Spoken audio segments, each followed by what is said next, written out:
welcome to the Switchrpg podcast. I am one of your hosts, Gio, and I'm joined by Just Johnny. What's going on, Just Johnny? I feel good. You should feel good. You got Bowser by your side, and I am by your side this week. You are by my side. It feels so good to see you again. And it just feels so right as well. Thank you for doing that solo last week. I listened to it for once. You did great. Yes, you did. You did a great job. I forced you to. You did. That was a weird experience, but it was fine. It was fine. All right. So yes, I was on a side quest. I will try to be here as often as I can. Hopefully we won't have to deal with that again. Anyway, if this is the first time you're listening to the podcast, we are the podcast that brings you all the latest and greatest from the RPGs on the Nintendo Switch. This week we got a smorgasbord of a lot of stuff going on. We got a little bit of catch-up news. We got some new news, a whole bunch of stuff. But first off, Johnny, what are you playing? Moonlighter, still. Moonlighter still, yeah. You seem to, like, when I heard you seem to be enjoying it. You're still enjoying it? Yeah. It's light on sort of content, but it's not bad. It's not a great game at all. But okay. It's good enough. It's definitely, I would probably put it somewhere in the 70s, probably like 75 right now. But that could swing another like plus or minus 5 points depending on how things continue to play. There's nothing about it that's outright bad. So it's definitely a good game, and I'm enjoying my playthrough through it. It's got a well thought out meta game to it. So right. I was playing Transistor, and then that I also acquired that on a sale, and I stopped playing Transistor because I was enjoying Moonlighter more. But I'm actually kind of like not playing games all that much because I've been just busy going into a rabbit hole. You are indeed. We won't get into that on this podcast. That's a totally different podcast, and who knows? Maybe we could start one of those. That'd be actually follow the White Rabbit. That would actually be quite a fun podcast. But anyway, so you got those two games on sale. Is that reason why you jumped in on them? Yeah, that's exactly why. I mean, Transistor is going on sale pretty much all the time. It's on sale for like $4. Right. So, but Moonlighter went on sale for 60% off. I forgot what the final price was that I paid for it, but 60% off is pretty good. That is pretty good. So I got it, and I definitely got my money's worth. A small enough purchase, so I'm definitely not disappointed with that. Good. So that's it. Just you're still jamming on those two titles. Yep. Yeah. Jamming. It's just a weird time right now. Like there's nothing. There's nothing. Nothing. Good. I know what you mean by good, right? I know everybody's got a backlog. Everybody's kind of trying, maybe working through that backlog. I do have a backlog, and I'm trying to actually get some game time in. It's been a rough time for me. But I want something new. I want something big, though. That's my issue. I want something not as big in terms of length. Like I want a substantial title, big name. Well, it's gonna be Pikmin 3. All right, yeah, that's disappointing. Anyway, what I've been playing, thank you for asking. I did. You did not. Lies. So I'm still chugging away at Arafel. I want to say I'm a little more than halfway through it. So I'm still playing that. I'm still enjoying it. And you got past the vampires. Of course I did. I don't know what you seem to have a roadblock there. I don't know what the issue was, but I have something in that vampire dungeon area. I will say because of the design, right? It's almost, I don't want to call it an RPG Maker game, but I'm gonna call it an RPG Maker game because of the way some of the tile sets are done. I couldn't find my way out of that vampire area. I actually had to look it up or watch someone else play it because the cave, I guess, exit was like hidden by the way that the tiles were, so it was just really weird the way it was. So I knew I had completed everything, and I'm like, all right, I don't know where to go because I'm done with everything in here. I need to get out. I know I need to get out. but the only way to get out is the way it came in, and that's not the right way. So I had some difficulty finding the exit, the true exit. Yep. But But I you did. made it out, and But now you're yeah, no, happy. I made it out, and I'm progressing, so I'm fine there. Have you picked up more party members? Yes, I picked up all the party members. Well, So quite a you got bit. them all. So there was the one I had was the lady, the older lady, Yep, the mage. yep. She was broken. She was like too good. She's too good. Yeah, yeah. She's still too good. She's still too good. Yeah, yeah. Like Yeah, her spells were insane. but yeah, no, I got quite a few other party members. I still enjoy the crafting system. In it, for what it is. I wasn't even expecting any sort of crafting system. But I still enjoyed it. It's a nice addition. But yeah, it's still an overall decent game.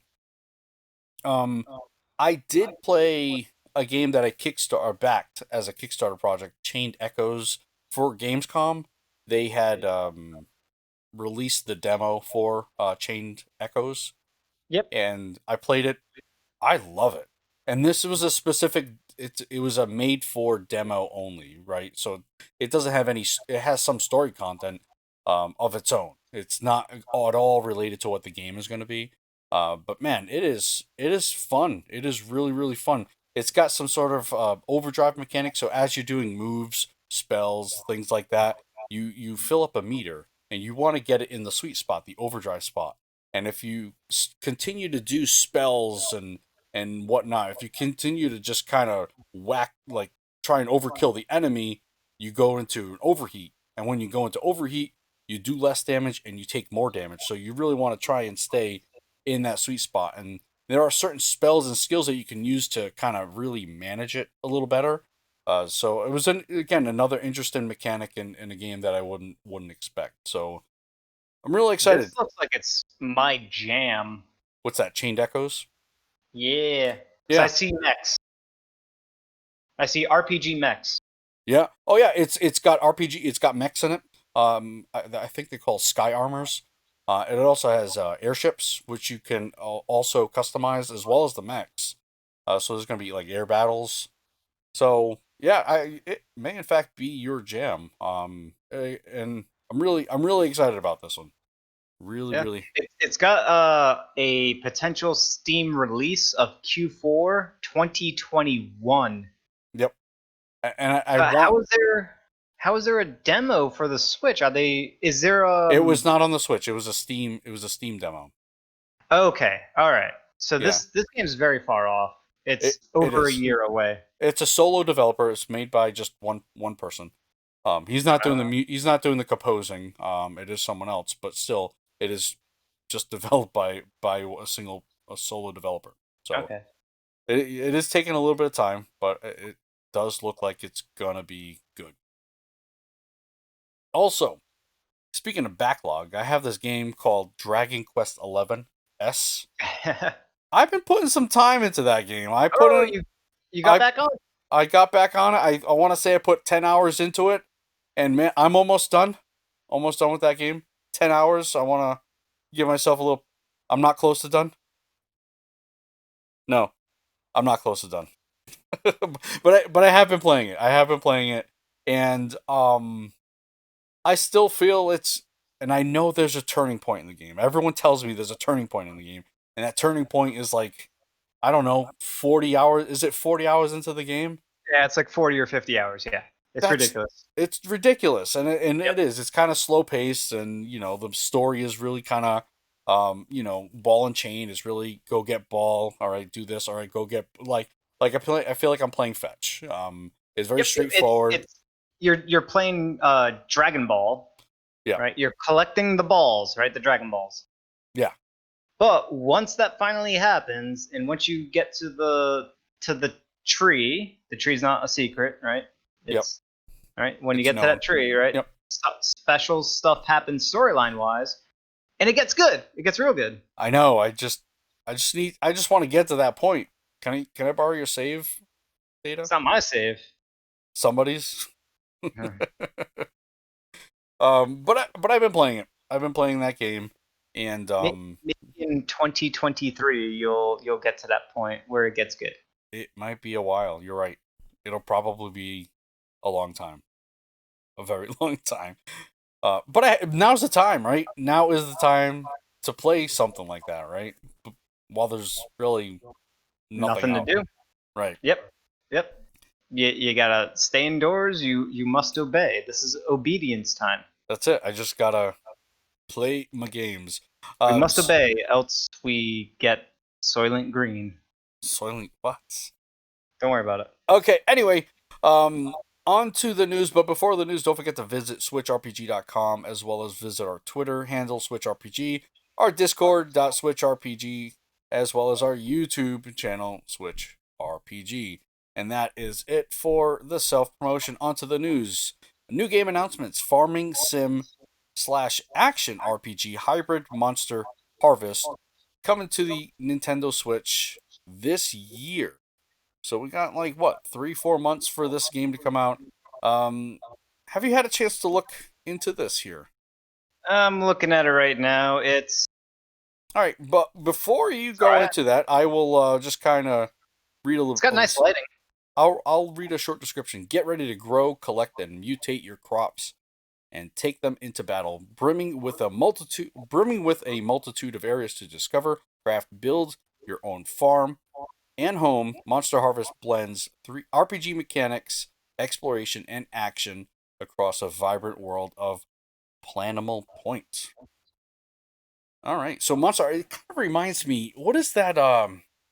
Isn't there already kind of a farming sim that does something similar to this?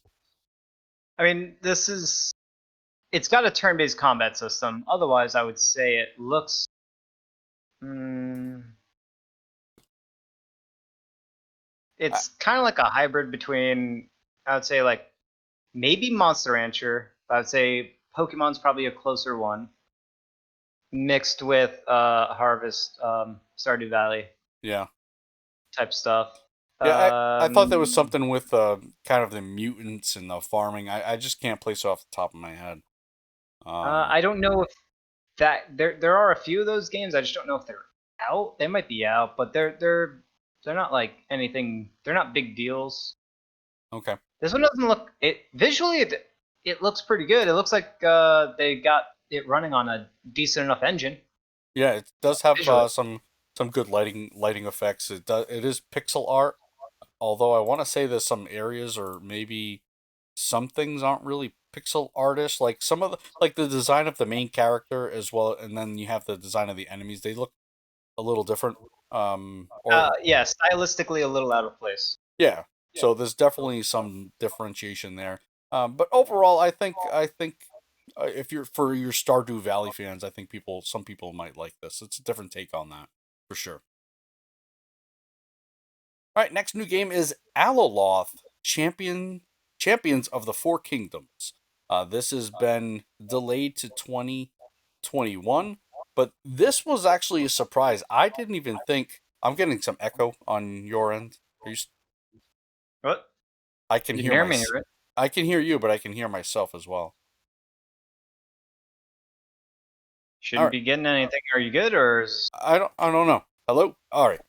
I'm going to go with it. Anyway, Aloloth okay? was a game that I didn't even think was coming out for the Switch. I've been kind of following the developers in this on their Discord channel, and they gave absolutely no indication that this was coming out for the Switch.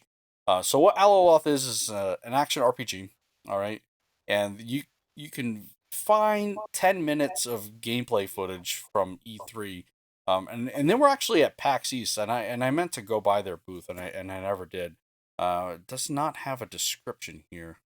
But basically, it looks like a blend of Diablo and like I think you mentioned Baldur's Gate 2 anyway.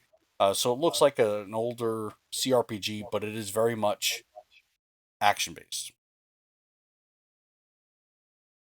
Yeah, it it looks pretty good. I mean, Diablo 2 Baldur's Gate style graphics, but running on a higher resolution. Yeah, The assets are still not like up to speed, but I mean, it kind of looks interesting. It's got that CRPG as you mentioned, style to it.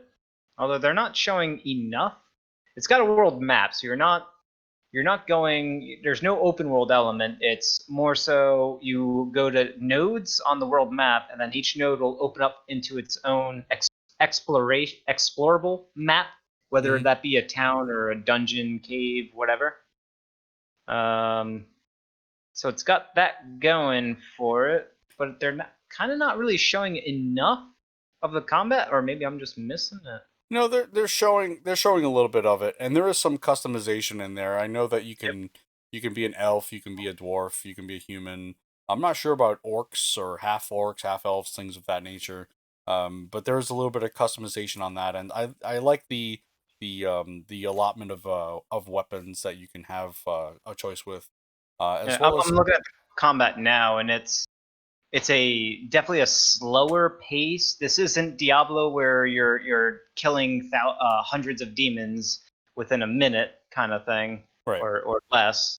right. This is more methodical. I've seen a lot of combat that's more so one-on-one Hmm. style combat, but think of it like if you take Dark Souls and Diablo, like Diablo 2, like the vantage point of Diablo 2 in sort of the hotkey cooldown abilities of Diablo 3, and then combine that with a Dark Souls style combat pacing, weightiness, and realism to the combat. That's what it Right. looks like.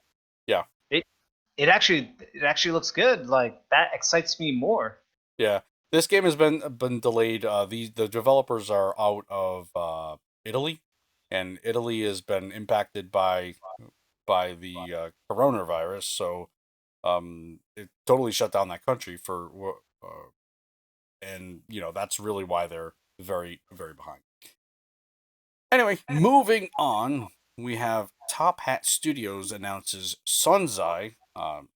I don't know really what to make of this game. I don't really know what to call it. But I will go with the description here. Publisher Top Hat Studios and developer 2 Odd Diodes have announced a 2D platforming action RPG Sunzai. The game is in development for PC, PlayStation 4, PlayStation 5, all those freaking games, including Nintendo Switch, and expected launch of 2022. So you've been told in 2 years this game will be out.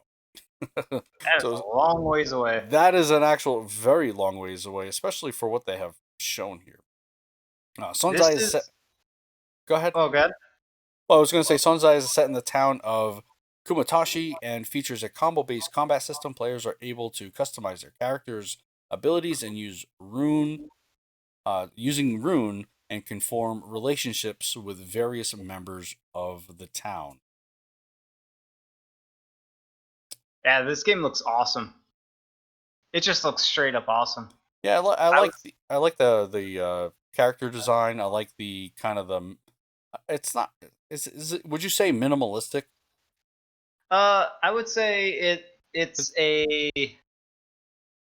got it's it's got the thick lines like Darkest Dungeons, a sort of yeah, thing it going looks on. like a comic Hmm. book style. I mean, this is made in Japan, right? Yeah. Right?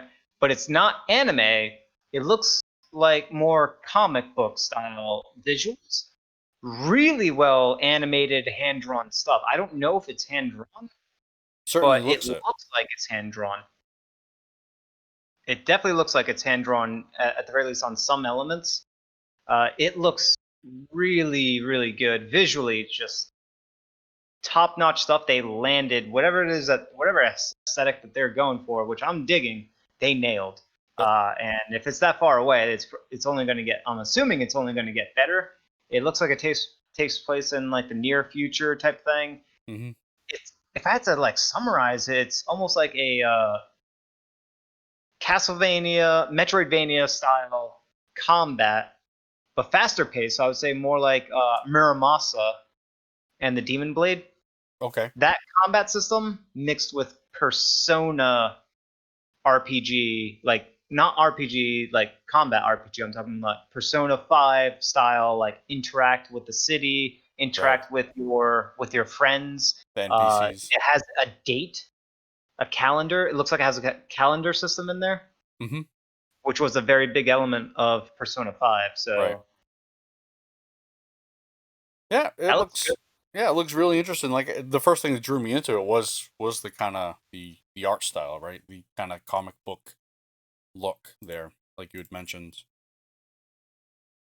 Cool. Next we have Broken Roads. Broken Roads developer Drop Bear Bytes released a new teaser trailer for its isometric post-apocalyptic RPG Broken Roads.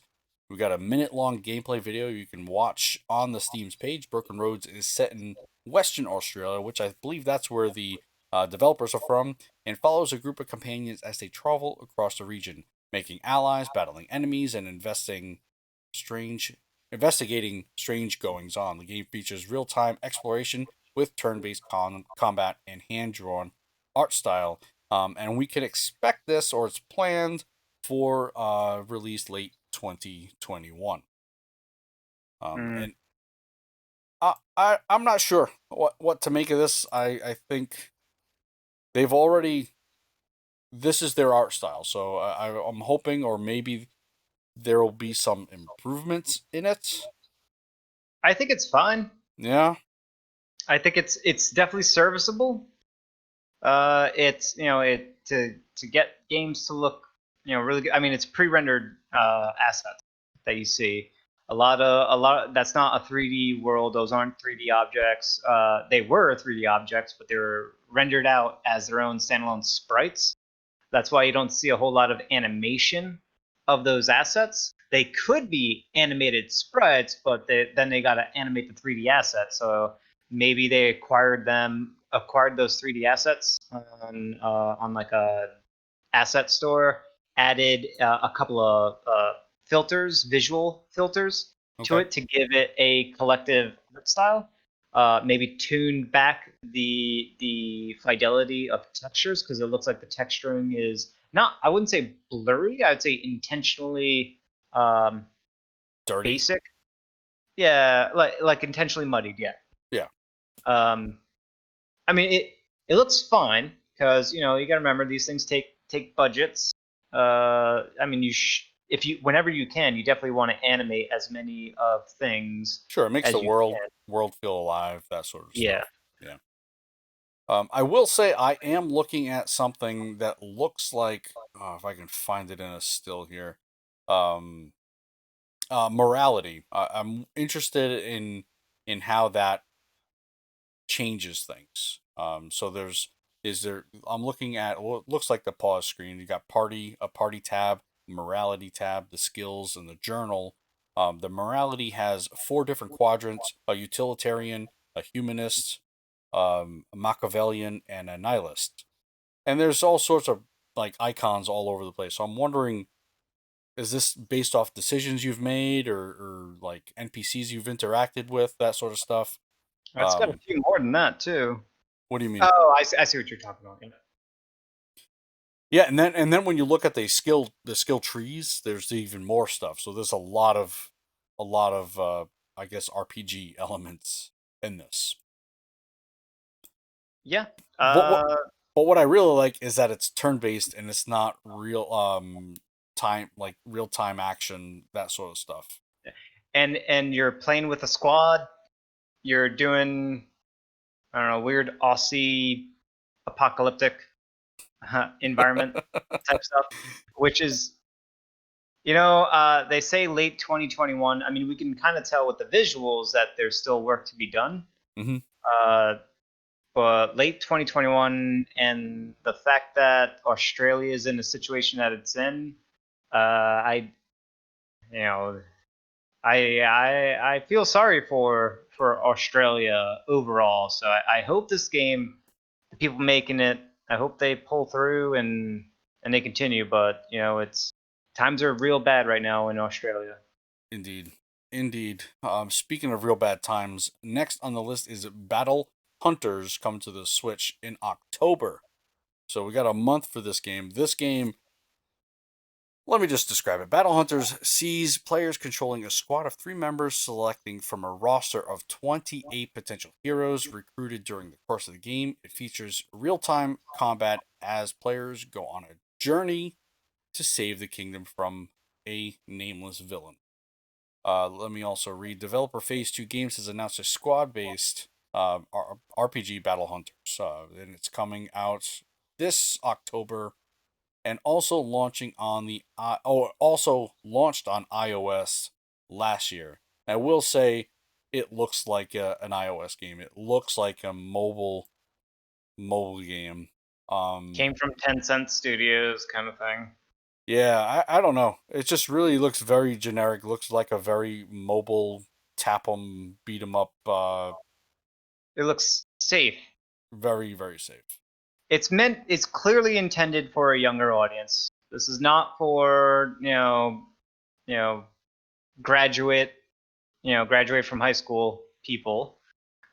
This is for people that are still in high school or probably in middle school or elementary Or RPG connoisseurs like ourselves. It's school. it's not made for us. Yep, definitely not made for us. Me and you specifically, not made for us. It's I have very little zero interest in that game. In fact, I'm already moving on. Morbid, the Seven Acolytes got a new trailer for Gamescom. Merge Games and Still Running have released a new Gamescom 2020 trailer for Morbid, the Seven Acolytes. Morbid, the Seven Acolytes is a horror punk action RPG and arrives on the Switch later this year. Um, have you had a chance to take a peek at this game? Yeah, it looks great. You think so? Yeah, yeah. I know that you're into the horror scene. I know that you're into the punk scene. And when they said horror punk, I mean, I didn't even see that word. I just saw just Johnny there. Whoa, hold the phone on the term punk, right? If Okay. it's cyberpunk, horror punk, something punk, it's not punk. That's just marketing. That's not. There's nothing punk about it. No, that's very punk. I think you're wrong. Oh yeah. All right. Well, look, real punks will know punk. Uh, Wait. but You sold me out saying that I wasn't real punk, and that offended me. I will tell you that no, that you offended can me. be real punk, right? I just stated historically, these are the collective things that defined punk when it started. What it is now can be opened up, but I just want to let you. I was kind of explaining that punk started, and then it branched off to a bunch of subgenres, Sure. Just right? as And RPGs have. Yep. I was explaining that there are subgenres. If this Okay. is going to be a new subgenre called horror punk, then cool. I don't even know what horror punk means. Honestly, I do. When I think horror punk, I'm looking at this game. It reminds me, not reminds me, but I have ideas in my head of Binding of Isaac. So it's really kind of graphic and gross, that sort of stuff. I'm actually watching as I'm talking. It's a boss battle, and it's described somewhere. I forget where it was, where she's wielding her uterus and swinging it around, attacking the protagonist. It is done in a not top-down perspective. What do you call that perspective? Um, Isometric. Isometric. It's yeah, Uh, it's the same perspective as like Diablo or Children of Morta. okay. It's done in that perspective. It is pixel art. It's got a stamina-based action RPG combat system. It's the same perspective as Secret of Mana. The Yes. camera's a bit more back, right? Yeah. Yeah. You can see Yep. more of the world, but it's doing that on purpose because this is a faster paced, more action intensive combat where you're doing a lot of dodge rolling, Right. lots of dodge rolling. Yeah. So Yeah. it's got that, like I said, stamina-based. I didn't want to say Souls-like, but you made me just say it, and I'm upset about it. I would say it's a combination of horror and Mad Max. You take those two elements and combine it, that's what you get. And have you played Binding of Isaac? Oh yeah, I have Okay. it on Switch. So, like I said, it reminds me a little bit of that. Anyway, it's just really Well, bloody. Binding of Isaac was more about the procedural random generation Right. roguelike Yeah, dying I'm and saying, doing runs and stuff I'm like just that. saying, This looks like visually, visually. visually, this looks nothing like Binding of Isaac looks like visual garbage. With the blood everywhere? There's blood in every game. I'd say this visually No. looks like Mortal Kombat if you're judging it based on blood. There, we don't put blood on a Nintendo console. It's just with Mortal Kombat, it just doesn't Mor- happen. Mortal Kombat is on the Switch. Nintendo's failed me again. I'm gonna have to. I'm boycotting Nintendo. Do you remember the times? Those times? Do you remember those times? All right, with Mortal I Kombat 2 came out, right? Me being a Nintendo kid and my friends being all Sega morons.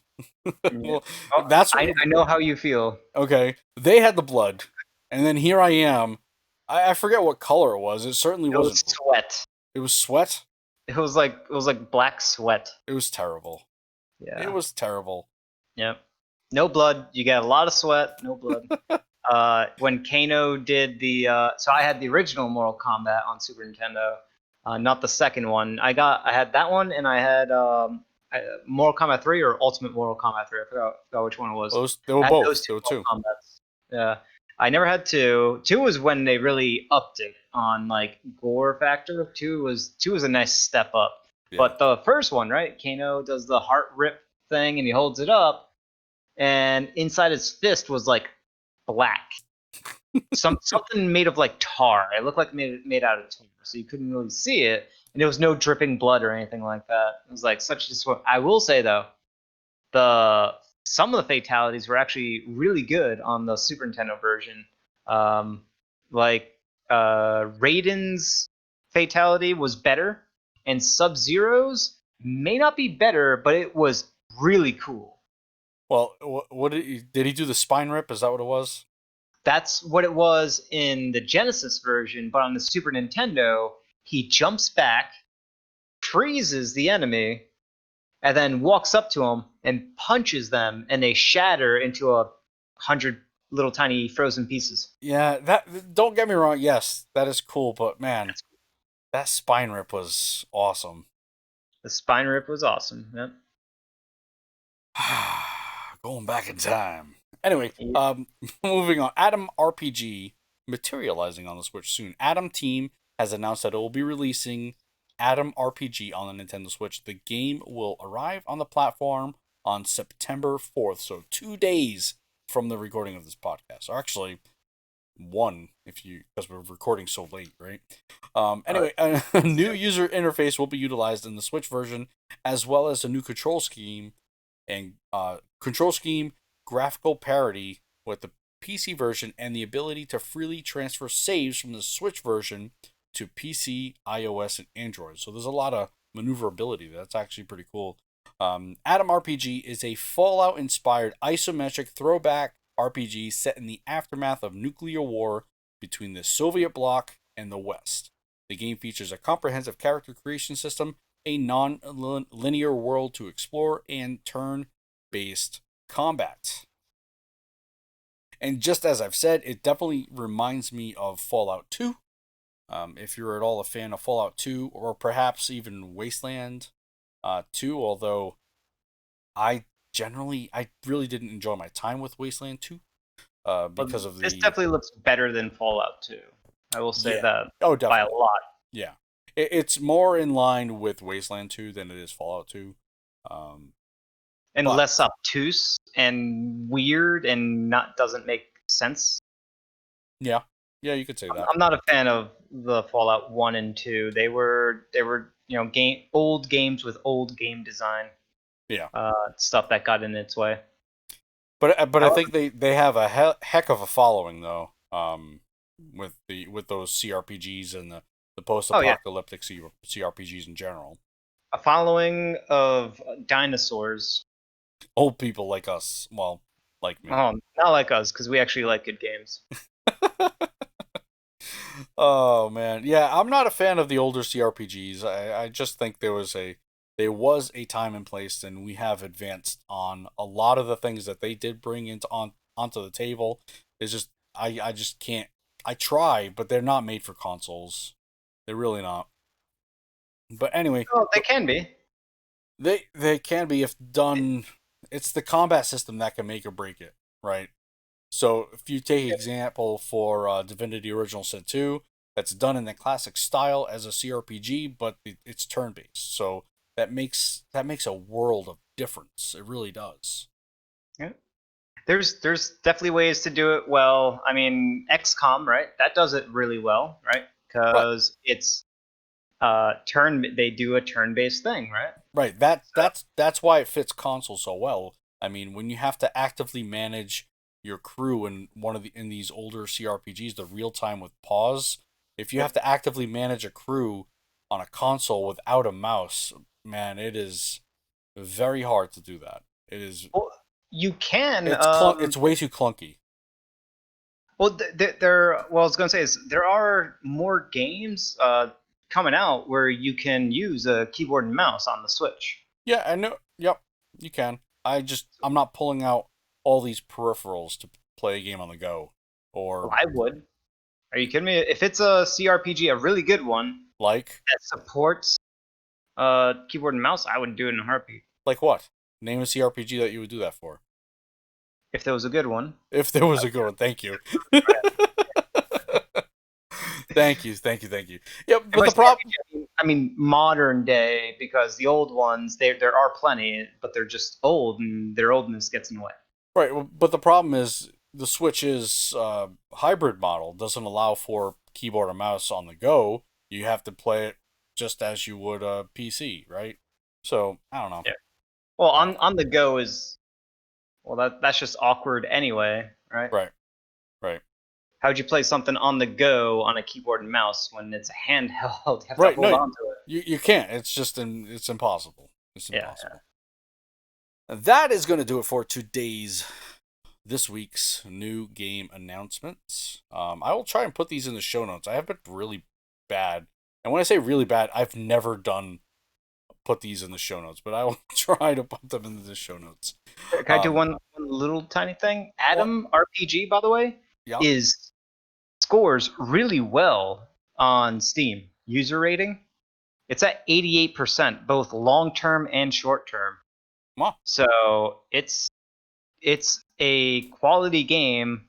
I will caveat that with it is on Metacritic at a 70. So potential buyer beware, but users seem to like it. oh, I'm starting to, I don't know, not believe everything I see on Metacritic and a lot of these like open critics and all. I don't know. There's just a lot of behind the scenes finagling going on, I think. Oh, maybe you could say there's almost an illusion that you're starting to see behind. Yeah, I don't know. Anyway, let's get on to the rundown here. I did mention Chain Echoes demo is available. I don't know for how long. You may want to take a look at it if you haven't, or if you weren't able to play the game. You can watch the gameplay. I did put the entire demo up on our YouTube channel, so you can try and get that on Steam.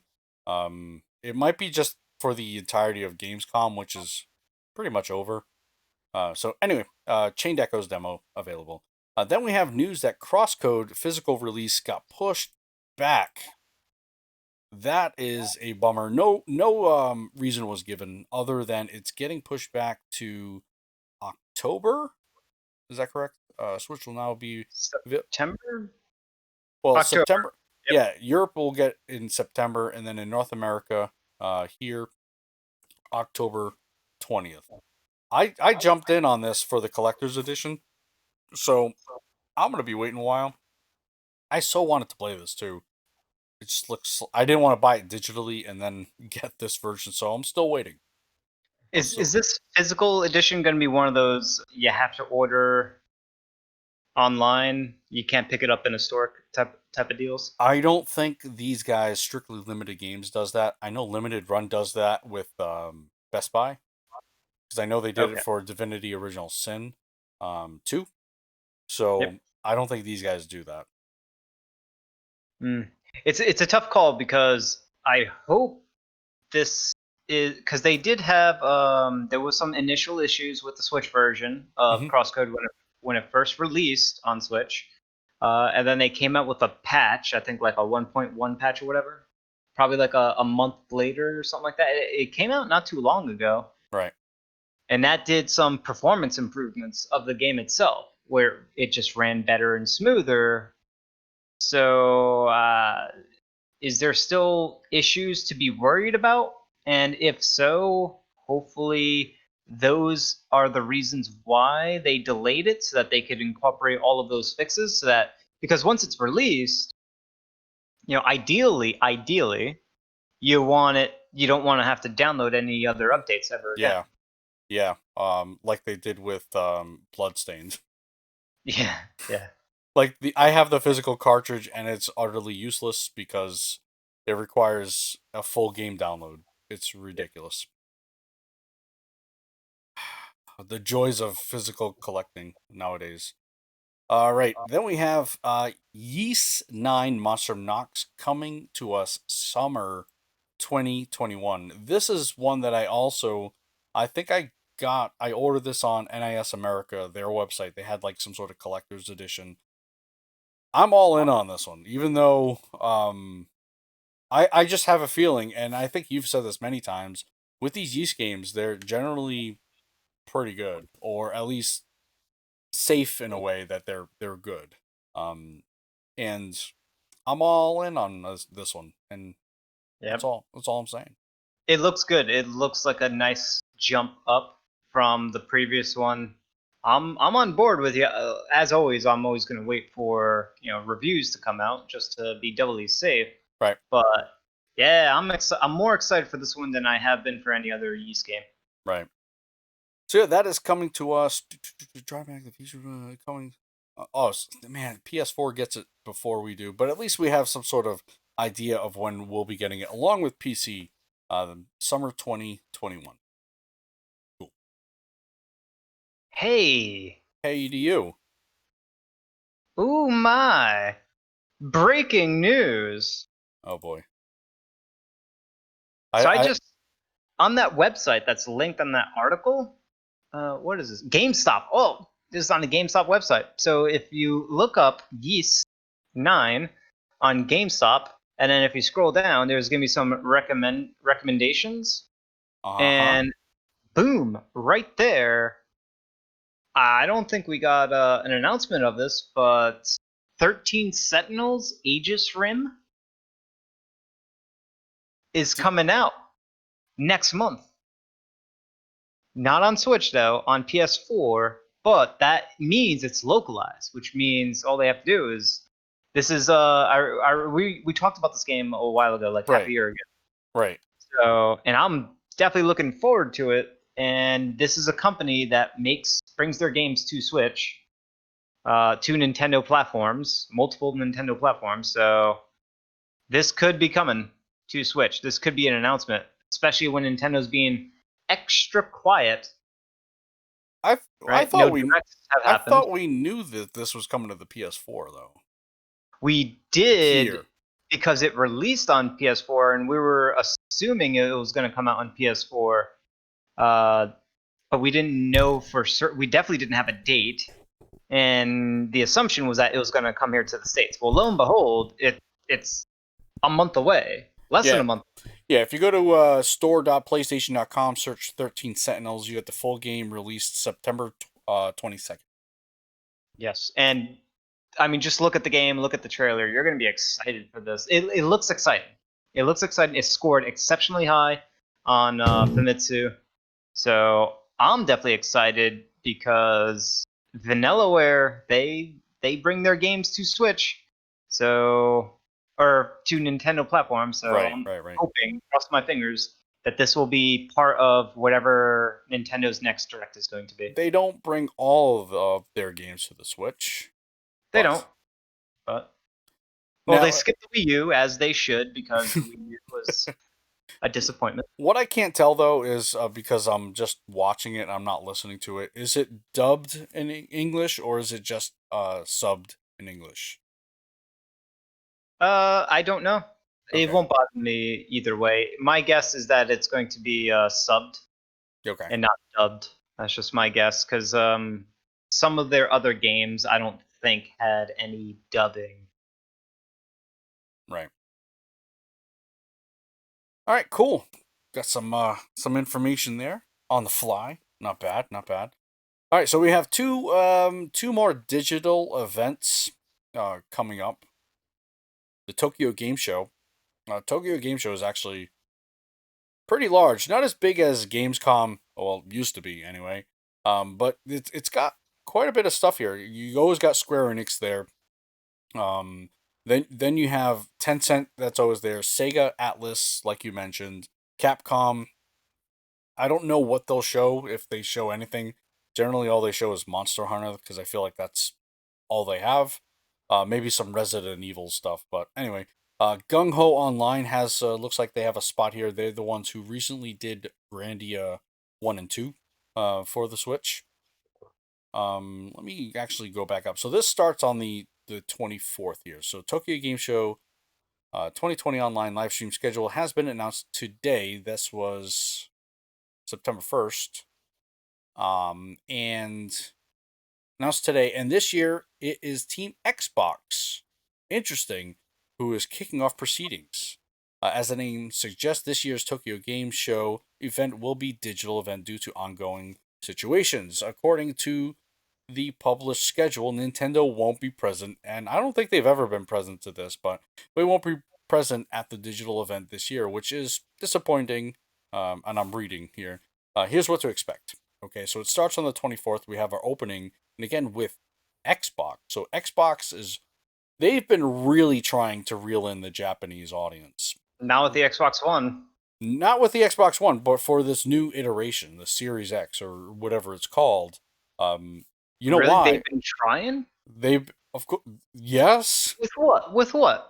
With what This is the first time I'm seeing an effort oh from oh no Microsoft. no no no no. You haven't been paying attention. They've been all I've heard from Phil Spencer is that they're doing this. They're going to Japan. They went to Japan. Even recently, they got Dragon Quest on the Xbox. So they went to Square Enix and got that on the Xbox or coming to the Xbox, which Okay. has not been done in a while. So they this is the only way that the Xbox can survive is with Japanese support.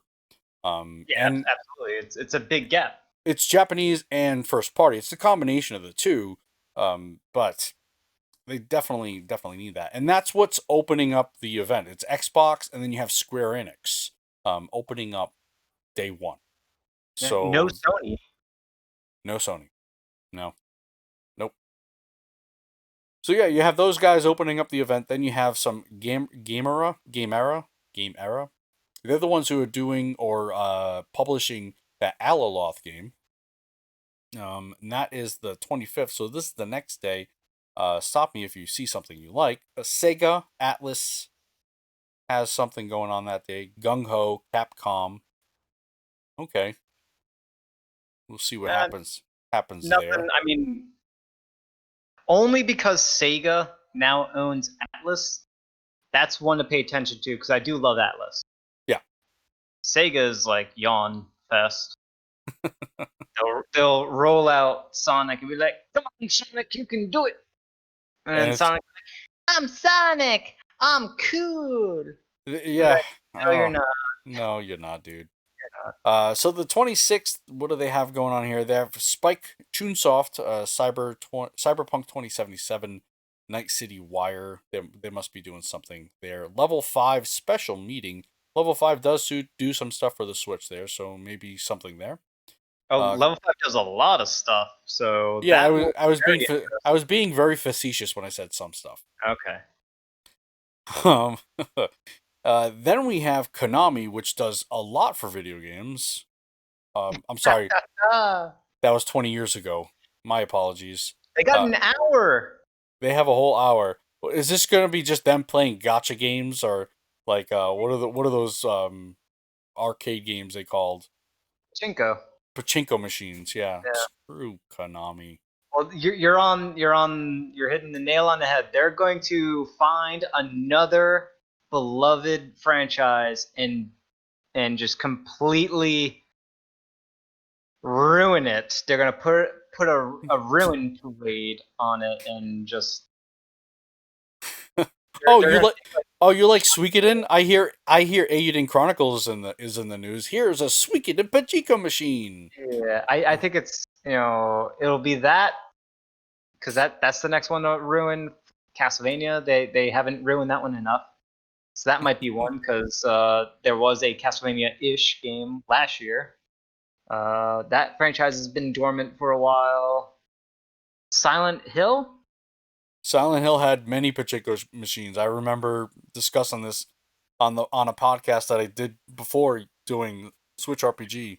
Um, there was Oh, I'm not talking about Pachinko though. oh okay no they've deserted Silent Hill. Yes, yes. I'm talking they, for example, after Metal Gear Solid 5, they came out with Metal Gear Solid 5 Survive, I think it's called. Whatever that atrocity was, yeah. And it was that, yeah. It was like a complete cash cow atrocity. It was a terrible, terrible game to release. It was complete, like, no love into it No. whatsoever. And that's what I'm fearing is that they're going to find another franchise that they can submit a half baked, no love poured into it game just for the sake of doing it. Those they did that to Contra, remember? Yeah, not that long ago either. Not that long ago. Yeah, it was on a Nintendo Direct. Freaking So terrible. they ruined Metal Gear, they ruined Contra. Uh, they're probably not going to ruin Pro Evolution Soccer That's all they have. because they do make money off of that. Right. Oh So man. who knows? I think Who knows everyone what's next on the everyone room? everyone hates them. Yep. All right, just after them we have Koei Tecmo. Looks like they're doing some streaming of Atelier Ryza 2, which is kind of cool. And then Tencent has a decent sized block or Well, time. it's open ended. Yeah. I'll So say this: Tencent, you can burn in a trash dumpster trash fire for all of eternity. I will never play any of your games ever again. You eh, are an enemy of humanity. oh my goodness, that's a little bit of an exaggeration, isn't it? No. Okay. All right, then the 27th, looking down the line here, I don't know, Bandai Namco maybe with some Sword Art Online stuff, and that Scarlet Nexus game. I wish that game came to the Switch. That game looks really kind of cool. But that wait a minute, MiHoYo. If you don't know who they are, you should. They have Genshin Impact. They're doing some sort of pre-launch live stream for Genshin Impact. That game will be coming out on the Switch. I just because they haven't really been open about it, I just really hope it's not loaded with microtransactions. It is a free to play game. It looks really really good in my opinion. I just hope that they don't kill it. That's all right. That is it with the Tokyo Game Show, and then next we move on to Ubisoft Forward. That's their digital event. That is coming September 10th. Actually, this is not a surprise. We kind of knew about this one, and I'm gonna be honest. I'm only looking forward to one thing Ubisoft puts out, and that is the Gods and Monsters that we saw so long ago. Is it? Is it? Is it Gods and Monsters? It's not. The official website reveals some of the currently announced titles, which will be featured during the showcase, such as Gods and Monsters, and it looks like it was formerly known as it. Let me see here. Let me just looks like there's a Oh, they're gonna show more Watch Dogs Legion, there we go. Hyperscape. Oh wait. This stuff that they showed. Oh, Rainbow Six Siege. They showed off Hyperscape already and Watch Dogs Legions. So what's this? So yeah, Immortals. they're showing all that stuff as well as the much anticipated update on their new IP, Immortals: Phoenix Rising, formerly known as Gods and Monsters. And Ah, there we go. So it name change. yep, and We're more actually yet, gonna and cover more that. yet to be revealed surprises. Yep. So, we'll see. That was something that we're going to cover during the rumors, but that's now a verified, so I'm removing it from rumor land. Remove it. So yeah, Immortals: Phoenix Rising. It's yeah, That's a good name. yeah, interesting. So that is September 10th. Pre-show will begin at 11 a.m. Pacific time, and that's all you need to know. Expect another Nintendo Ubisoft collaboration. Man, Expect. I really hope so. It's happening. I hope so. Okay, cool. That is the quick and dirty news. Rumorland. What is this? I'll let you go for this. So, looks like there's rumors that a new Monster Hunter game for the Switch is soon to be revealed.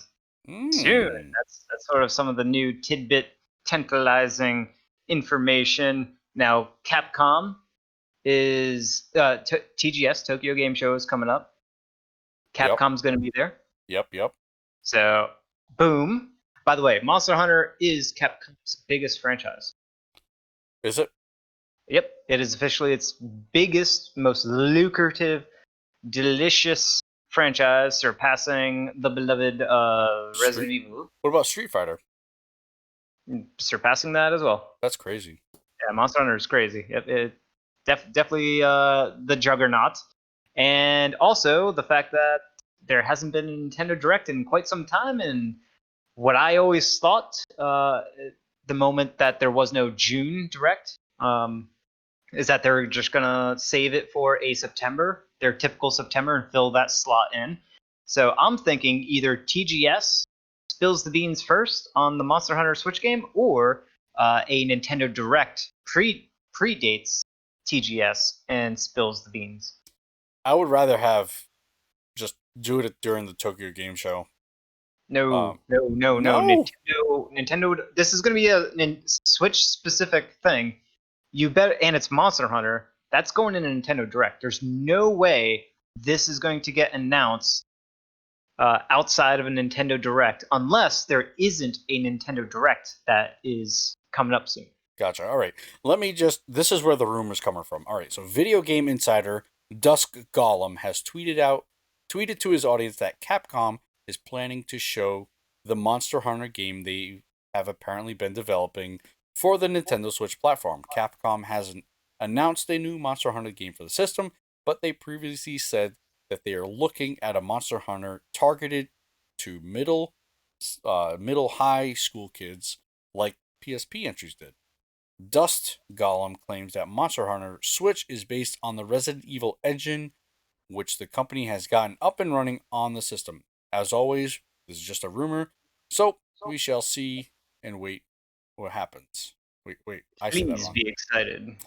Yeah, so, I'm excited because if that rumor is true about the engine thing, that's a big deal because that means we're now out of 3DS port right. Monster Hunter port land, and now we're in like actual potential Monster Hunter world land, Yep. and that's where I want to be. That's where I want to be too, because that Monster Hunter 3 Ultimate Perfection Edition, whatever it's called, it's just it just grosses me out. I get sick and If nauseated while if looking it at it. if it is running on a tried and true modern day engine, if that is true, I'm not. This is the game I won't wait for reviews. I will get day one. Really? That will be a pre-order. Like Monster Hunter is fantastic, Yeah. absolutely fantastic. All right, cool. That is it for Rumorland. Now we move into some of our newsy news. BioWare discusses ongoing Dragon Age development. Now, I was totally under the impression that Dragon Age was pretty much not coming back. This totally caught me off guard. I have no idea why. But during the Gamescom opening night live show, BioWare released a new behind the scenes video for its in development Dragon Age game. The video features a number of developers talking about the creation of the game and includes some concept art and hints for a few characters. The game has not been officially unveiled and does not yet have a title, release window, or any platforms. Th- You this know what game is happened? this game is so far away. Oh yeah, big time. You know what happened? I don't know what happened. So maybe we're back in rumor land. A Oh, little bit of speculation on my part, but we all know that the last major game that they released was Mass Effect Andromeda, oh yeah, right? And that was train wrecked by the ham-fisted, uh, EA. authoritarian, oppressive EA, executives saying you must use this engine. You must. It is the one true engine that fits a first-person shooter and can possibly, with enough effort and willpower, will fit your RPG game. Maybe. Maybe. And it didn't. And they were probably using that engine for Dragon Age. And then obviously Mass Effect Andromeda wasn't workable. BioWare didn't want to work with what was that engine called? Um, the Frostbite. Frostbite. Was it I think that's Frostbite? Okay. I think it's Frostbite. They didn't want to use it, and they probably were like, "We don't want to use this." And then EA finally gave up with that stupid mandate requirement type stuff, and BioWare was able to use whatever engine that they wanted to use, and they probably went back to using whatever it is that they used before, or like some updated Unreal or something like that. Yeah. That's probably what happened, because when they're showing stuff like that and saying, "Please be excited," you're correct. They're years away. Yeah. They are very much years away, and you're right. They did really go into detail on their engine work and things like that. I mean, I have no doubts that they have the right people working behind this. I will say that they had a different Bioware division. It was Bioware Montreal, or it was somewhere else. So it was a totally different group of people that are now working on this Dragon Age game. Right, Um, but the mandate from EA execs was was still, all yeah, development was going to utilize Frostbite. right. They were really pushing that hard, without a doubt. And who knows, maybe they are still using Frostbite and it took them this long to show just that much. Yeah, yeah. Hopefully not, because then this game is like 10 years away. But yeah, Authoritarian mandates do not work. no, no, you can't. It's the whole square peg round hole, idea. You can't do that. And it showed, right? The proof was in the pudding. It was just a terrible, terribly, terrible, terrible, terrible game. Yeah. Yeah, I and it's not the only Andromeda is not the only example of this. I mean, what was that other game? with the Uh, Frostbite, what's that? with Frostbite engine. Oh, I'm pretty sure certain this is another EA game. The Paladin one. What? Yeah, it was actually this was BioWare's last game. What was it called? You're Is playing as like Iron Man, but it's like an MMO RPG looter shooter kinda, and it failed spectacularly. I think you're right. I think it is Paladins. No, no, not Paladins. No. No, no, definitely not called Paladins. That's like a MOBA. Yeah, that's not it. I honestly It's I not don't that. know though. Oh, what was it called? It released like a year ago or a year and a half ago, and we can't even remember it. That's You're not ridiculous. talking Star Wars or No, no. Oh, what is this? Just look up BioWare. They'll probably say on their well, I'm website. looking at Frostbite engine games. And the Anthem. last Got it. Anthem. didn't they take that is Anthem crashed. It crashed and burned big time, and that was another yeah. BioWare game. That was a big production game too. Big budget Huge. game. And it was supposed to be an ongoing living game where they're constantly adding more and more content to it, Yeah, like Destiny. and it crashed and burned real hard. Now is that game done? That It's dun dun dun. 100%. Dun yep. dun dun. And it was on the Frostbite Better engine. not polish. Oh man, that's terrible. Yeah, I totally forgot about that one. Both did. Yeah. All right, cool. Let's get into some Nintendo company news. Nintendo is reportedly Japan's richest company. Now, what was it before? That is a good question. Maybe Sony was the most Yeah, richest maybe. company? According to a newly posted financial analysis report, Nintendo has risen to the top of Japan's corporate leaderboard, becoming the richest company of 2020 in the country. The report from Risk Matters notes that Nintendo has currently has a staggering 890.4 billion yen tucked away for a rainy day. Can I have a little bit of that? I don't know. That's what it means. That's what they actually mean by it. They have the biggest coffers. Okay. Which works out to about 8.4 billion US dollars. With a slower than usual lineup for first party releases this year, it'd be easy to assume that Nintendo wouldn't be raking in the cash as it usually might, but the overwhelming success of Animal Crossing, New Horizons, and Switch hardware sales over the past few months have helped the gaming giant get by just fine. Yeah, it's crazy to think that a single game like Animal Crossing has really helped them out that much. Just one single game. It's just put that into perspective. A single game has kept them afloat because other than that, they've really had very little in terms of first party games. It is shocking that Animal Crossing has skyrocketed that much, but that attests to the situation that we're in. Right. And it's the second best selling Switch game everywhere. The second best of all time, like second best selling. Mm-hmm. It's And only behind Mario Kart. and even to say that the Switch hardware sales over the past few months have helped.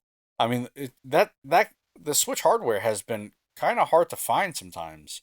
Um, it's been kind of scarce, especially recently with all the goings on. So that, again, this is all kind of surprising for them to jump up that much.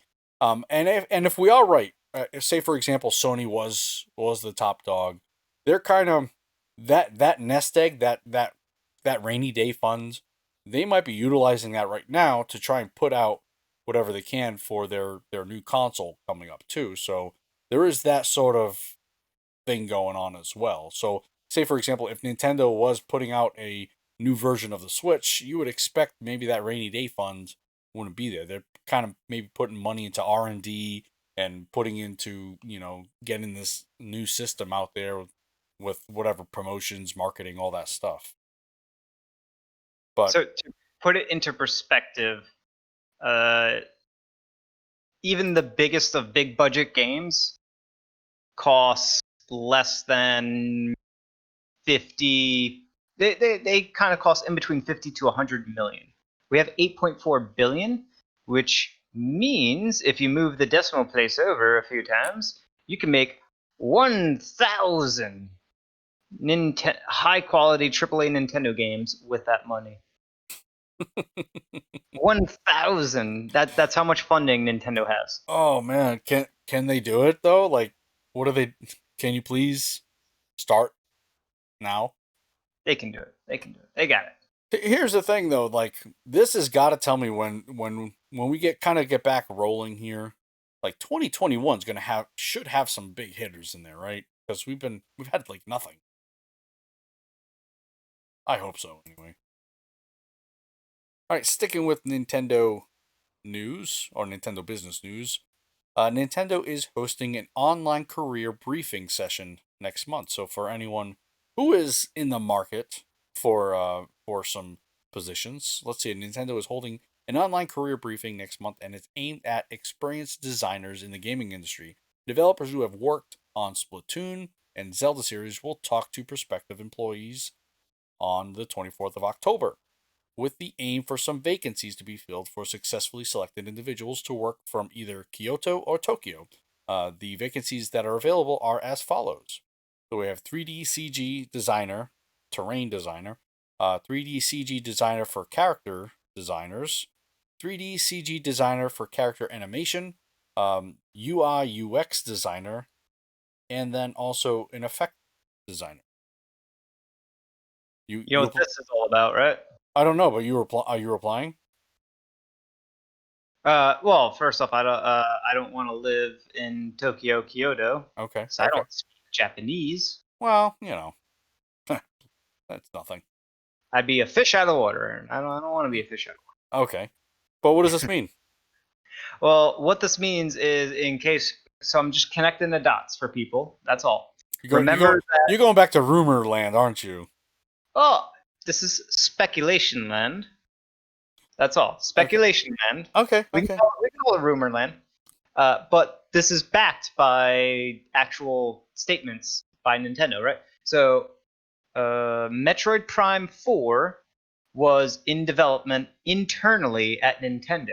It was a That, partnership between Nintendo and a couple of other ad hoc studios based in I forgot what country it was.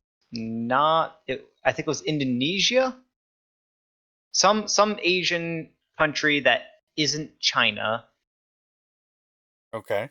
I forgot which one it was, but something, one of those. And they were most likely handling art asset type stuff. So it was a co-development because they were also teaming up with, I think it was Namco. So it was like a joint effort I just between Nintendo, internal Nintendo, Namco, and other contracted studios, uh, which I think is in Indonesia. I can't remember. And that failed spectacularly. And they had to do a full blown reset and deliver and have rely on Retro Studios to handle the rest. right. So Not handle the rest. Pretty much just start it over. yeah, and that was Nintendo. When stuff like that happens, right? When you're doing contracting work uh, in those to other countries like Indonesia and whatnot, that's outsourcing. So Nintendo, instead of outsourcing to foreign countries, right? They are hiring Their own. internally, right? Yeah. These are for in Japan, in Kyoto, in Tokyo type of thing. So Nintendo is probably going to do less outsourcing, probably because the Metroid Prime 4 experience left a very bad taste in your mouth. So that Yeah. probably gives some insight into how poorly Metroid Prime 4 development went. Hmm. Unfortunately, Yeah. sorry. So they just want to keep things clean, keep things in house. I don't blame them. They learned a lesson. Yeah. It makes sense. It makes sense. It's certainly a possibility for their reasonings, but I mean, why not improve yourself, right? Put a calling out there, see what happens. You can only improve yourself. All right. Now we have again more Nintendo business news. Nintendo eShop pre-orders now able to be canceled up to 7 days before the launch date. This is a good thing. This is actually a great thing. So, if you're like me and you pre-order things like months in advance, typically for me it's just physical editions. But again, um, on the eShop you can now cancel them 7 days prior to the launch date. So Nintendo has updated its terms and conditions surrounding pre-orders that are placed through the Nintendo eShop thanks to Reset Era member Garou. It has come to light that you will now be able to cancel pre-orders and games for up to 7 days before the title launches, whereas previously there was no option to back out and reverse the transaction. So definitely a good thing. Now on our end, with Switch RPG, I could see this kind of affecting us in terms of embargo dates. I think embargo dates will now be on release dates, because they may be afraid of people reading reviews or impression or hearing impressions, Yep. and therefore backing out. So I think you're going to see a lot less um, early reviews. Also, you're going to see games going out again on our side of things coming to us later. So we won't have a lot of lead time to actually play the game, write the review, edit the review, all that stuff. So there won't be as much lead time. So I can see that kind of affecting us as well. it's even worse. It's like this is a nice step in the right direction, but this is still an anti-consumer type policy. They need to allow for reimbursement. Up until the They the date of release. Well, I think they should go and take a page from Valve, which I don't really praise all that often, but they should take a page from Valve and allow for like the first, what is it with Valve? I think you could play up to like 2 hours, one, maybe. yeah, 1 or 2 hours, yeah, something like that, and then get a refund. Yeah. It's a little bit more nuanced. It's a little indirect on how you get that refund, but at least get a refund.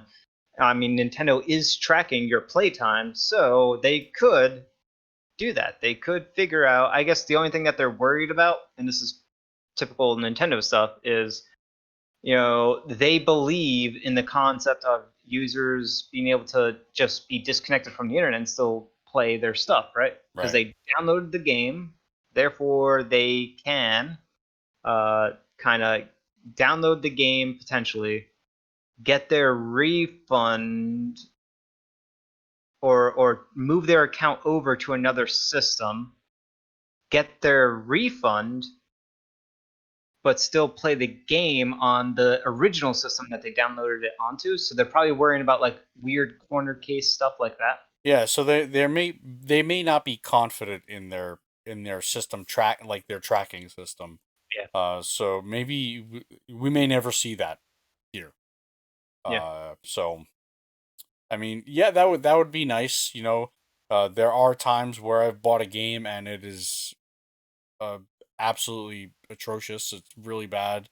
Um, and you kind of Almost all the time for you, right?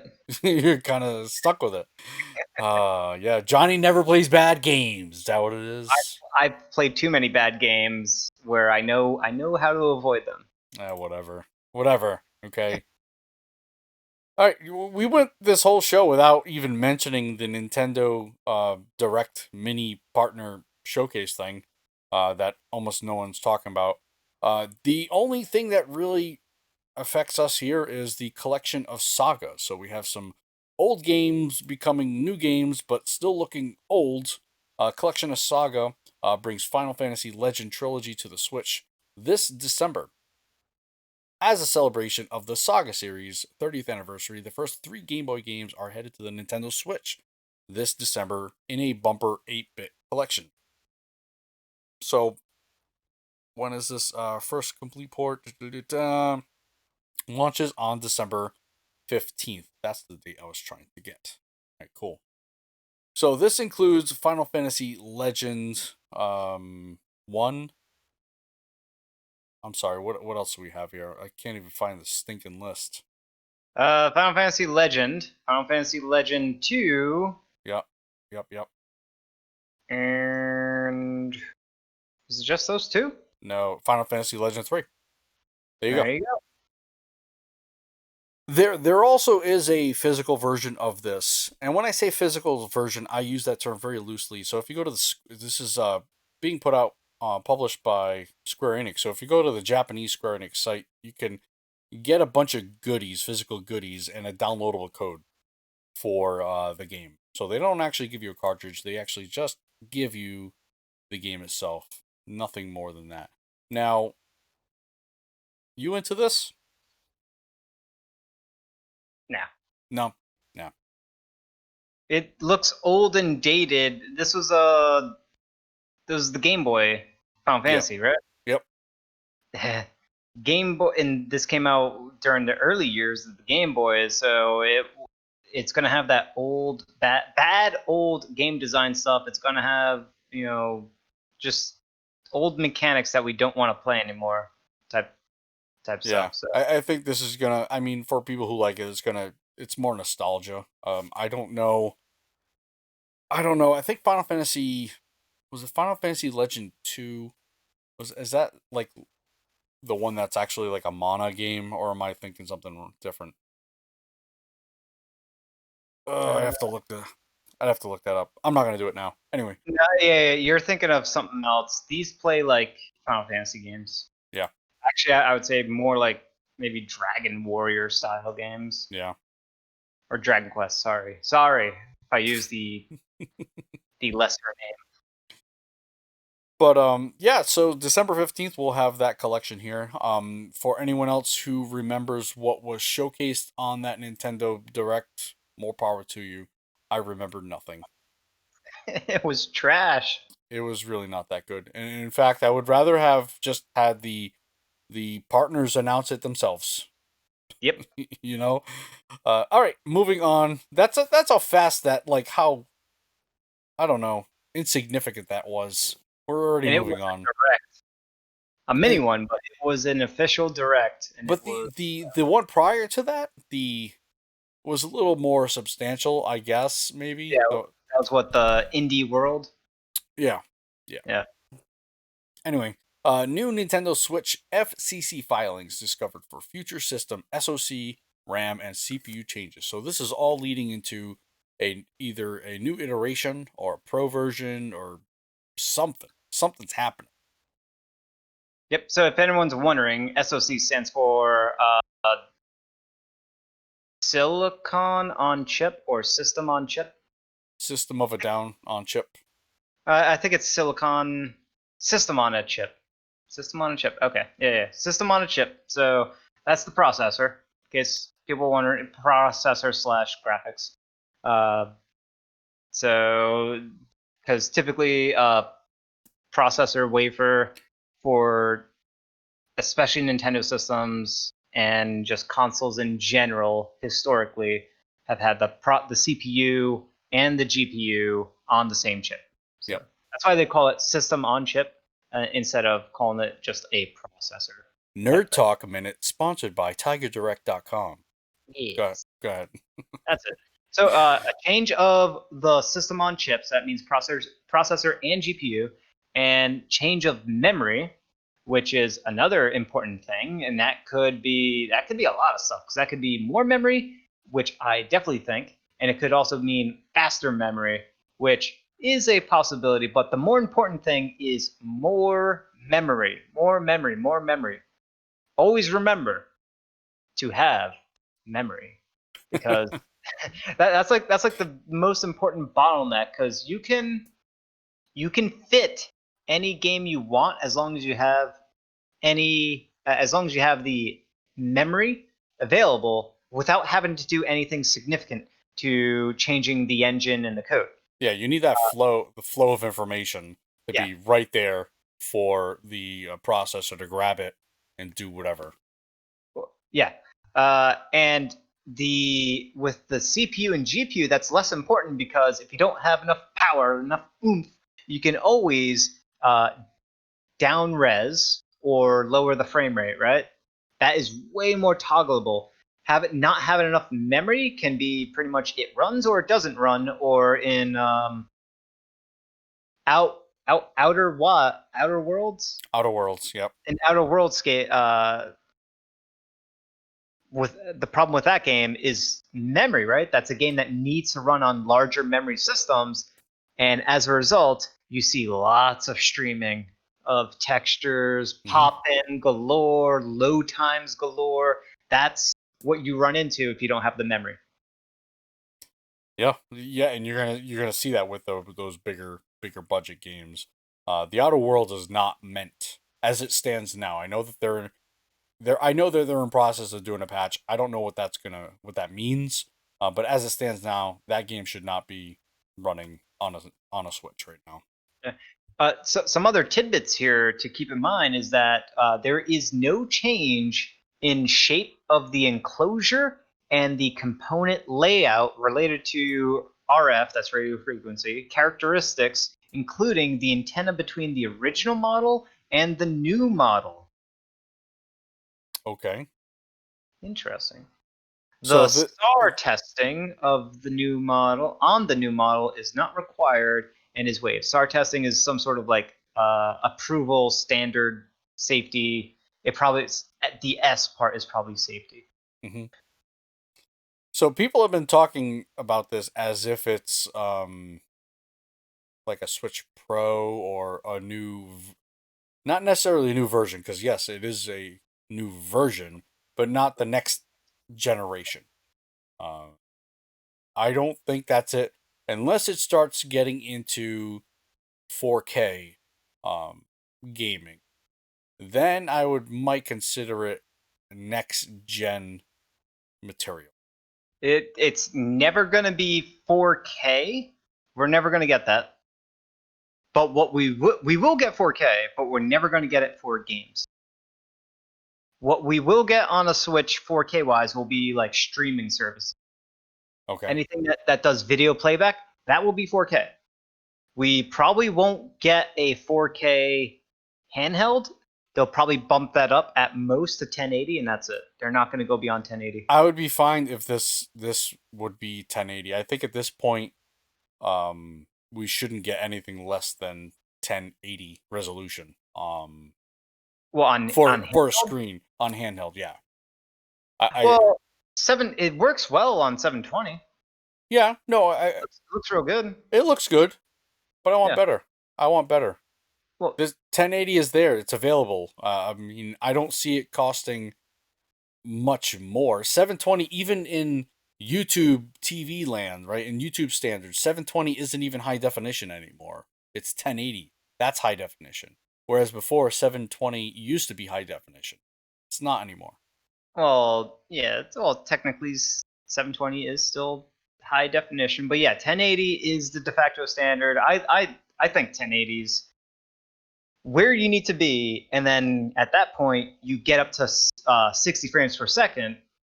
Only when you have steady eddy 60 frames per Sure. second, then you can graduate to 1440, or is it 1440? Whatever it is. Yeah, I can a 1440. Yep.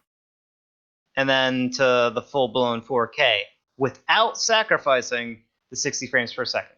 Right, and that's the bottom line, right? The game's got to run consistent. They got to run smooth, regardless of what resolution they're on. If they're on a 720p screen and they're running like chugging along like Xenoblade Chronicles 2 or whatever, it stinks either way.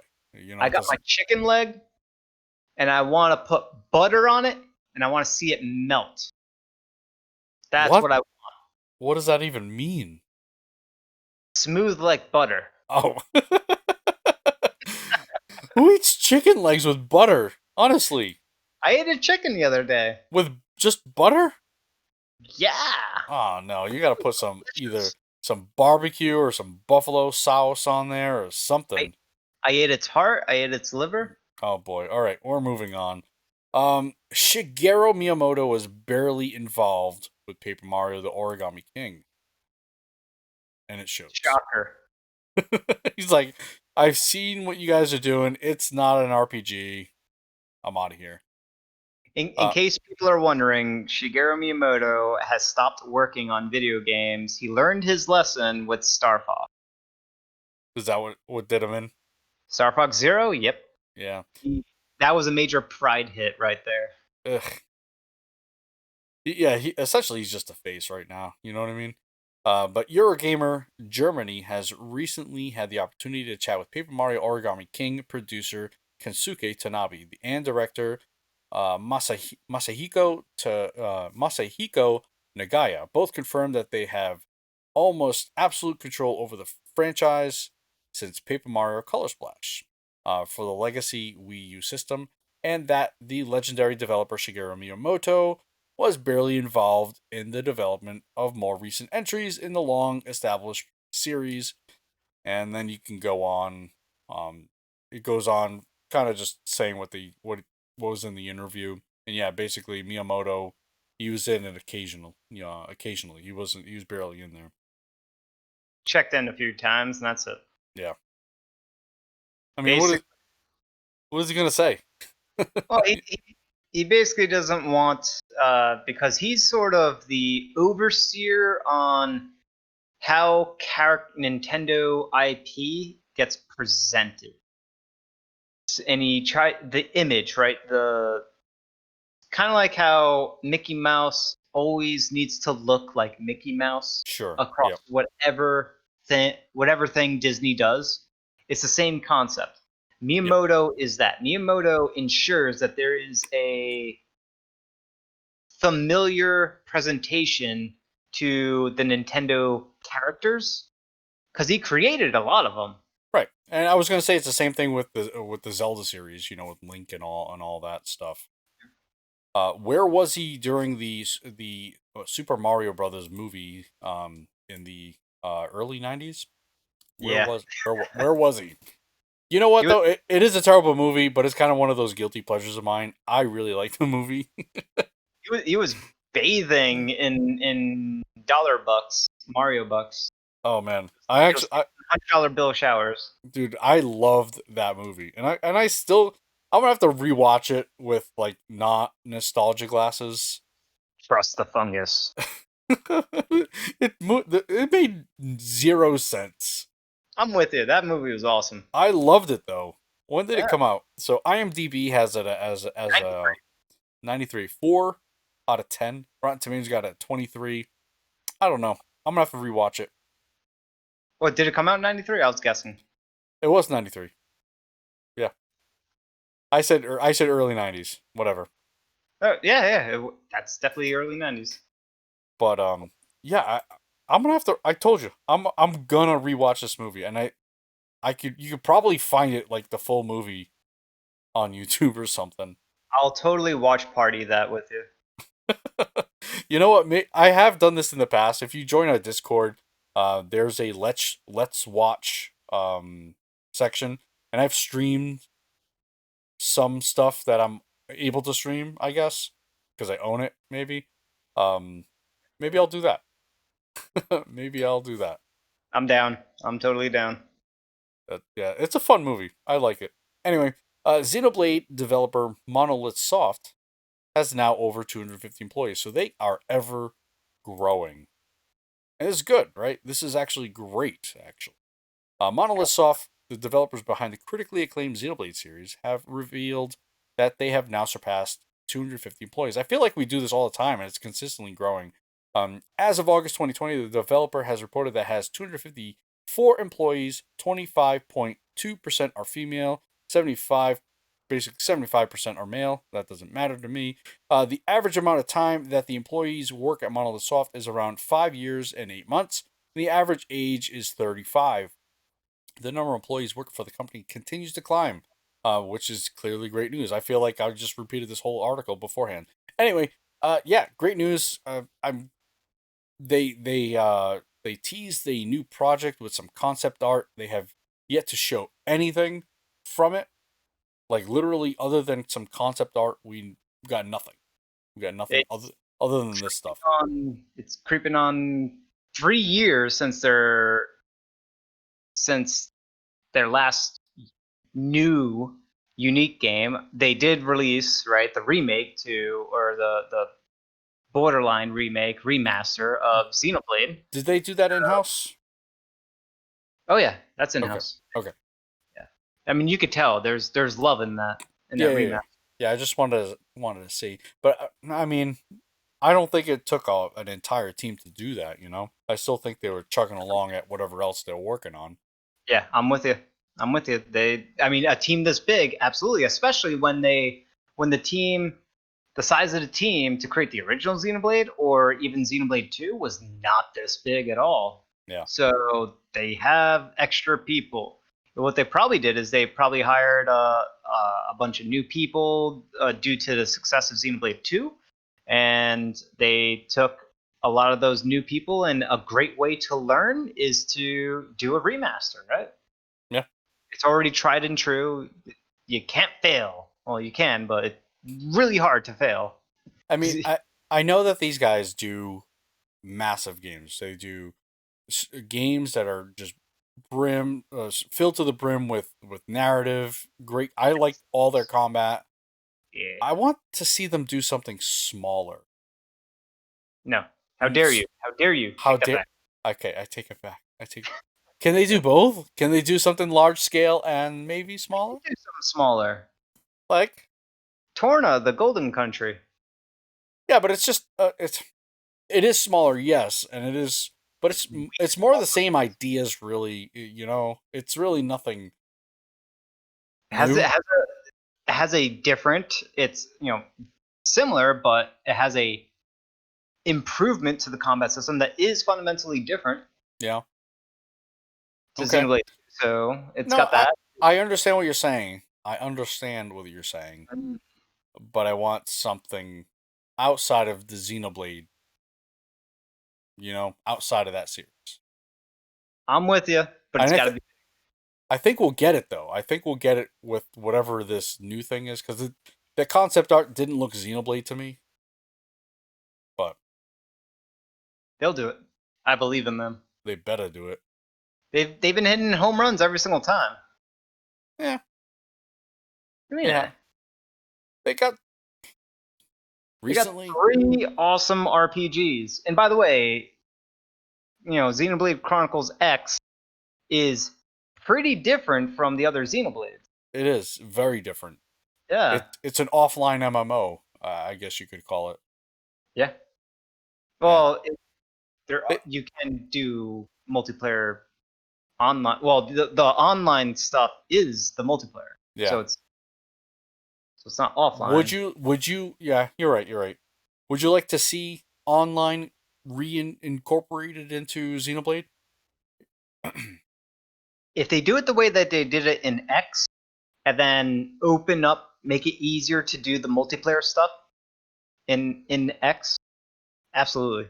The reason why it worked in X though is that your protagonist wasn't he wasn't like a Rex or I'm sorry, who's in Xenoblade? It wasn't like a name. It wasn't a named protagonist. Do you know what I It's a mean? custom character. What's that? Yeah, it was a custom character. You can do that when you can only do that when you No, do online. no. When how would you incorporate online? For example, Xenoblade Chronicles 2. How would you make that online? You would just play a different party member? Oh, the online party member would just play a Yeah, it'd different. be custom character. There's plenty of single player RPGs that have custom characters. Take the Fallout series, take Elder Scrolls. Those are all custom characters. Right, but they're Most RPGs have custom characters. I no, mean, Divinity 2, Divinity 1, Dragon Age. so they would have to come in and play. See, what I'm trying to get at is like, how do you take the story of Xenoblade 1 and 2 because the characters are kind of set in stone, I see what you're saying. You you want the know? quality of the story quality, but with the multiplayer flexibility. Right. Or, So yeah. would you do that just by having a an an online person just playing another character? Is that how that would work?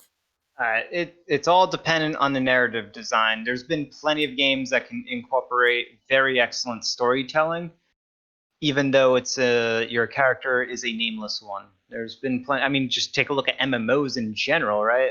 Final Fantasy 14, the newer expansions that have been releasing, Right, excellent but storytelling. those stories don't rely on a protagonist. The story's just kind of happening around you. That's the way I feel, anyways. Especially with MMOs, the story is just happening You can around still you. do it with a protagonist. Yeah, with an unnamed one, huh? No, no, no. You are not the protagonist. You're the It's custom character, but there is a protagonist. That's what I Xenoblade X was. I gotcha. I gotcha. Yeah, yeah, yeah. It Okay, was Elmira. Elmira. Yeah, Yeah, she was Elmira. the protagonist. Okay, It was like kind of like you and her were the right, protagonists. right. Right? So it was just she was more driving the story there. Exactly. But Okay. because she was a part of your party, that's how it worked, and it worked well. It was probably their first time doing something like that. Yeah, So you can imagine the next time they try to do something like that, it would be even better. I would hope so. Yeah. It ain't hard. It ain't hard to do a narrative while also maintaining multiplayer custom characters. Yeah, I just really wouldn't want the online aspect to ruin the narrative. I really wouldn't want to do that.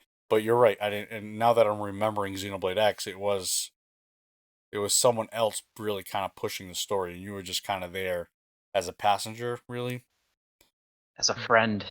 as a friend, doing most of the work. Might I add?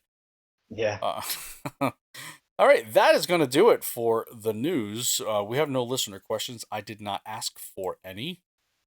Because I I felt asked for them. you did. You did? Come on, people. Give me some questions. Give us some questions. You can email your questions at podcast@switchrpg.com, or when we tweet this episode out, you can reply to the tweet. There are many different ways you can contact us. You can contact me on the Twitters at the Nerd Basement, and just Jonny is at Punk This Studios. We learned that the other day. Yeah, we did. I don't know how you mess it up, but you can mess it up. Yeah, no, it definitely happens. It happens. All right. So cool. No listener questions there. I will try to get a little bit better about that. I just a lot going on. A lot going on for me. All right. So some upcoming RPGs. Let's go through them. September 1st, we have. This is yesterday. We have Airy and the Secret of Seasons. This one's actually getting a physical release. This is a game developed by Exon and published by Modus Games. This is I'm trying to look at the reminds and looks like Dragon Quest Builders. I don't know if it plays that way, but it has that. No, it looks like an action. Definitely an action game. Yep. It's the visuals are actually pretty good. The visually, I can kind of see the Dragon Quest builders stuff, but it's not. This doesn't look like it's a resource harvesting style game. Right.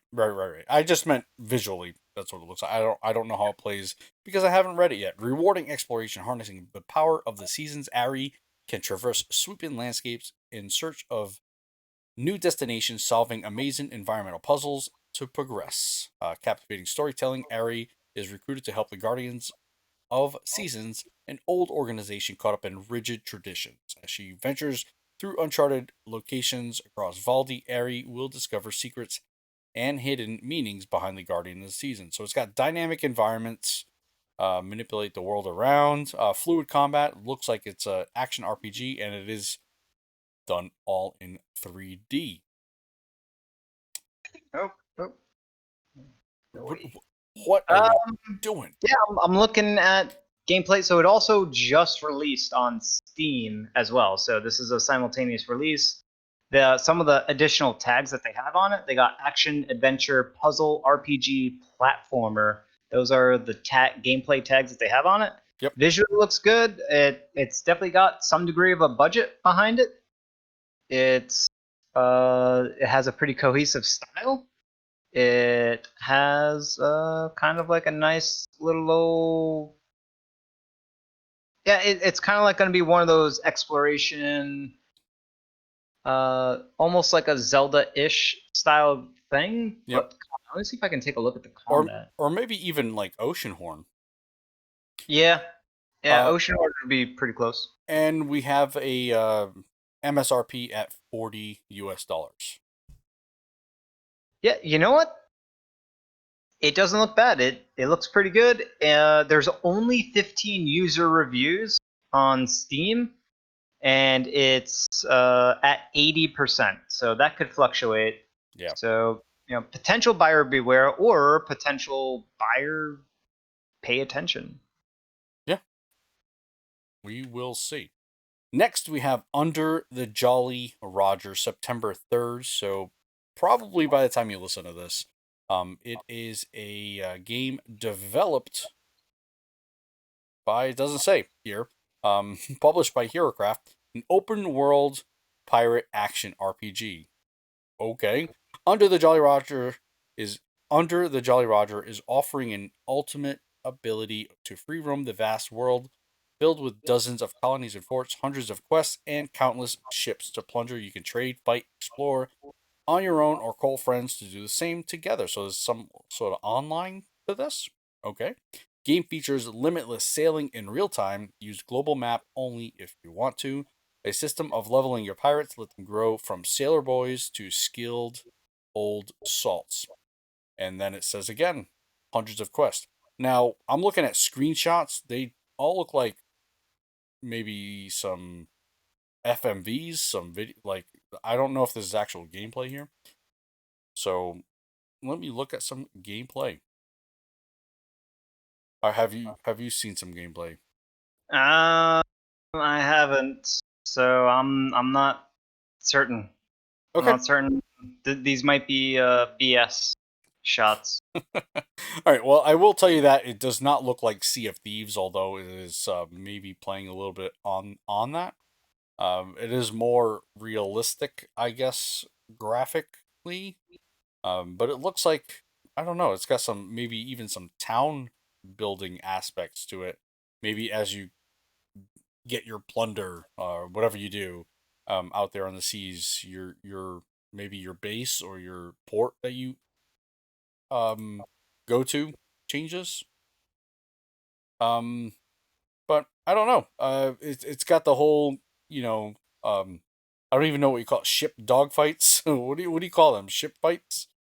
Just Well, you're definitely piloting ships. It kind of has this similar UI controls to, the interface, right? How you aim your cannon attacks and stuff like that looks pretty similar.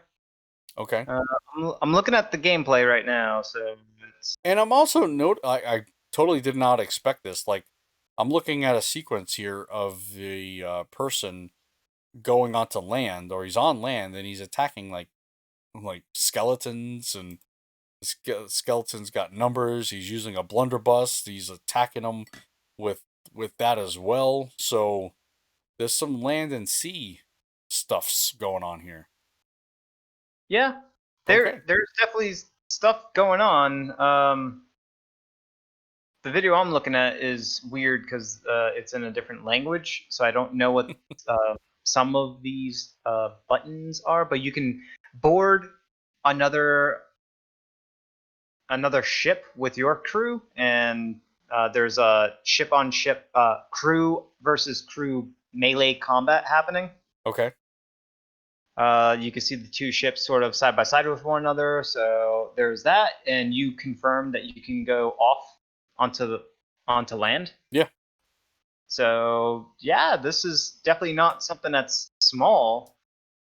Yeah. Oh, that's a lot of numbers. It looks like it's got like grandiose ideas, right? Like, so for example, it's showing a lot of ships on at one time on the screen at one time in certain instances. Now I'm guessing those are play like people that are playing. If the player base is so small, I could see this really flying under the radar, and really kind of to its detriment. Yeah, I think unfortunately, I think it has some gotcha mechanics in there. Ugh. Because what I see is there is a recruiting of your crew members element to it. Hmm. Okay. So you can kind of stuff your ship full of stuff. Crewmates. Also, you have to looks like you have to you basically loading up your ship with stuff, Right. cannons and gunpowder, and you're spending gold on that. I don't know if gold is going to be a pay for currency type thing, so I don't know if that's a thing. But the fact that you have a crew, you're managing your crew, like I love those types of managerial Yeah. type elements as well. So they're going more towards simulation, Yeah. way more towards simulation. Okay. It But could be promising. I yeah, I mean, was just I was actually gonna say that it's got some promise to it. So, all right, under the Jolly Roger, MSRP $20, 20 US dollars, currently on sale, like, kind of maybe like a pre-release sale at 16. So yeah, take a look at that. Next we have Roommates, September 4th. You know what? I kind of I put this on here, and I'm seeing a lot of these recently come up as role playing or RPG. It's basically a visual novel, okay? And I'm sure there's some player choice in there that's affecting the outcome of a story. I don't know. I, I don't it's know. I run of the mill. Run of the mill. There's so many of them. yeah. It's we're seeing a lot. We're seeing a lot of these right now. It's a visual novel with good-looking characters. Yeah, yeah. And you're basically it's called Roommates. You're basically let me just read the description. Study hard or party hard. Try both. in this college dating sim. So it says it right in this title. It's more of a sim, not even. It's less of a sim. It's more of just a visual novel. Um, Visual novel and romance style. yeah. And that's all I'm gonna say about it because I'm not a fan. I feel Yeah, like let's skip. yeah. Anyway, next we talked about this earlier in the episode. Adam RPG, September 4th. Does it have a price on here? It does not have a price. I might have to go to the actual eShop. This is actually a first I'm seeing this. The download size. I usually actually keep track of them because I do a lot of the game previews and I always enter those in.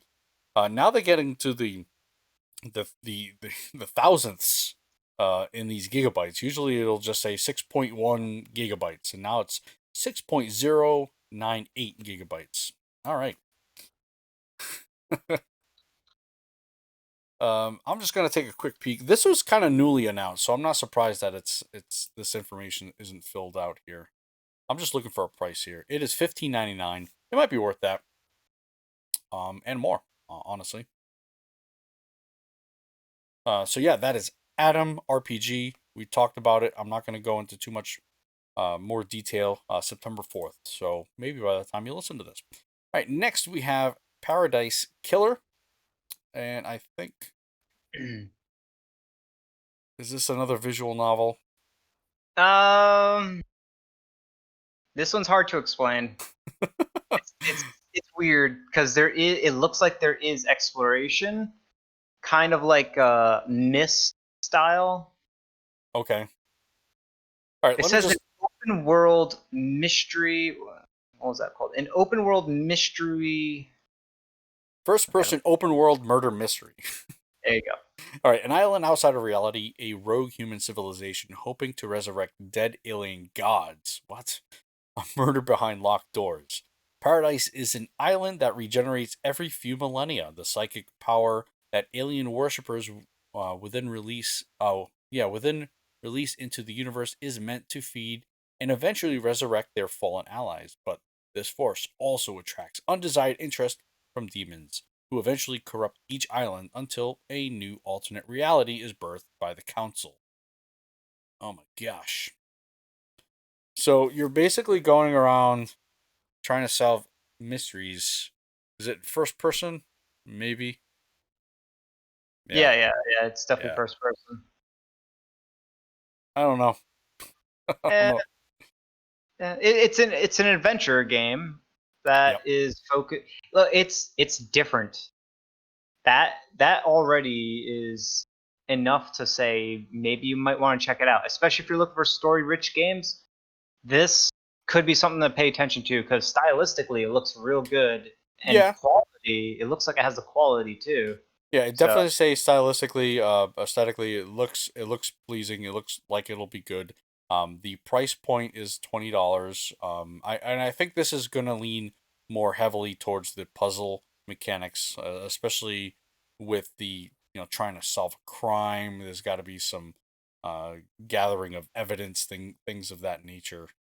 And it even says here unlock hidden areas, solve hieroglyphic puzzles on ancient nightmare computers to discover new areas of the island, find concealed evidence, and reveal terrifying secrets.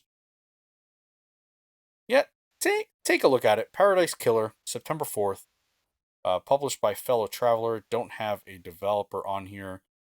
Sometimes that is the developer, but there are so many publishers right now and development studios. It's hard to keep track of. yeah. Um, So yeah, take a look at that Paradise Killer. Then we have last but certainly not least for the week, we have RPG Maker MV. This is finally coming out to us. This is a $50 US dollar game September 8th in the US and Japan, and then September 18th in Europa. And if you're familiar with RPGs in general, I think you're probably familiar with RPG Maker. There are tons of games made on this kind of setup. I don't know how it works exporting wise, if you know what I mean. Like will people be able to play your game if they don't have RPG Maker? I don't know how that will work, honestly. there's no way Nintendo's gonna allow these RPG Maker games that are made within a Switch to then be exported for other players. It might be a save file Right, but then that would require okay. having RPG Maker running on someone else's Switch. Yeah, Because again, I don't know if there's going to be an RPG Maker player. Maybe they'll get you that way by having to buy that. I don't know. there's there's no way there's going to be a standalone that's going to be able to. There's no way it's going to allow users to export their own standalone title But because there's got to be a way that I'm sorry to interrupt. There's got to be a way for users to share within each other. So if you buy RPG Maker and I buy RPG Maker, I might be able to share that with you. that could Maybe. happen. Yeah. Yeah, but there's no way for standalone because you just think about it. If they allowed that, the entire eShop would be flooded with RPG Maker stuff. There is. It's called Chemco. It'd be worse. It'd be like 100 million times worse. There are some good. I know. I said there are some decent Chemco. But yeah, I mean, it's kind of a shame, right? Like you spend all this time making this game, and really all you can do is share it with other people who already have the game. You know? Which which means it's already dead on arrival. Just put it on. Use the PC version of it Yeah. because if your intent is to just share with friends and family, then sure, get this. Or to just play around with RPG Maker. Maybe there's some built-in games that they have in there. Yeah. There may be some of that kind of like head start, like kind of give you a head start game type of stuff, and you can build upon them more. Or maybe there's a full fledged game in there. I don't know. Or maybe this is set up as an extension to the PC, you know, game. I guess you could call it, where you can kind of work on things on the go, and then potentially kind of go back and maybe upload it to the Steam or your PC library and kind of work on it there. Cross save. Yeah, In something like that. what does it state in the features? Let's see here. Description: New game greater than start. I don't know. New game start. Anyway, um, an epic journey begins with you. You become the master game developer with RPG Maker MV, with an arsenal of tools at your fingertips. Elaborate, exciting. Wait, elaborate. Sorry, I'm learning how to read. It's really kind of exciting. Create elaborate, exciting, and memorable video games straight from your console. Then share your adventures online with other players. There we go. Who can enjoy epic chronicles. The possibilities are endless with the latest and greatest RPG Maker software, with hundreds of assets and infinite number of ways to create your own game. Turn your dream tale into the greatest video game. Now we're just reading the description on. This is basically the eShop description. I'm sure if we went to NIS America, they might have a better breakdown of it. Yeah, but there's typically a bullet list of like here's some bullets on features that it'll support. Yeah, they don't do it here. Let me see. Let me Bullets, see. but they did confirm that you can share your creations online with others that have the game. So at least it has that. Yep, But but it kind of it doesn't really explain what it is though. Like what is it? What are you sharing? How are they playing it? your creations, they have to have their own version of RPG Maker, and then you hand them over your game. There's no way they're going to do a player. No way. They want a cut of the money. Yeah, then that's All you have to do is get yourself a Switch and download the I don't free. know $5 free whatever player, and now you can play all these RPG Maker games for free. Or what if the RPG player costs money? You know. If it costs money, I can see that happening. But at that point, now you're taking the same game and you're having two different SKUs for sale, Yeah. and you're potentially splitting your audience. Right. All right. So I am on the NIS America site here, and I'm looking at details, and I'm just kind of quickly skimming over. Becoming, it's basically the same. basically the same thing, honestly. Game development made easy. Say goodbye to complicated coding. This software provides ease of navigating and development with straightforward world and character creation. Make, upload, play. Enjoy games made by fellow gamers with RPG Maker MV Player, free for download and play even without the RPG Maker MV software. Are you reading the PC version? I am reading the Nintendo Switch version. No way. Oh, yeah, you can download it with. It said without. Right, I'll read it again. Make, upload, play. Enjoy games made by fellow gamers with RPG Maker MV Player, free for download, and play even without the RPG Maker MV software. Okay. So you'll be able to play people's creation for free. Yeah. So All right. yeah, it's exactly what you said. It's some sort of browser app that is a standalone and free. Surprised they did that. Wow. I mean, Kudos. essentially, it's just it's money out of NIS America's pocket, and it's lost. It's not gained money by Nintendo, right? So Nintendo's not losing anything; they're just not gaining anything. NIS America is there's a potential for loss there. They're not losing anything. No, I guess you're right. I don't know, but It it's just interesting to know that. it builds incentive for the creators to get the creator to buy into the creator version Mm-hmm. because they know that there will be an install base there, right? There will be a base of people that would potentially, right, especially if you're an early adopter, right? You go in there early, you get the game nice and early, you're one of the first to release your games. Imagine the discoverability benefit you get for being, the one that shows up at the top, near the top of the Right. list before it really starts to get flooded with other content. Sure. Sure. Creators will definitely flock. But that's cool. It took us a little bit of investigating, but I mean, me myself, I'm not in this world at all of creating games. You know, I play them and talk about them, so that's I could never go this deep into some of these things here. Yep. But Well, my opinion on that is yes, you can create games with RPG Maker, but most of the time, RPG Maker games are not creations, they're mimicking.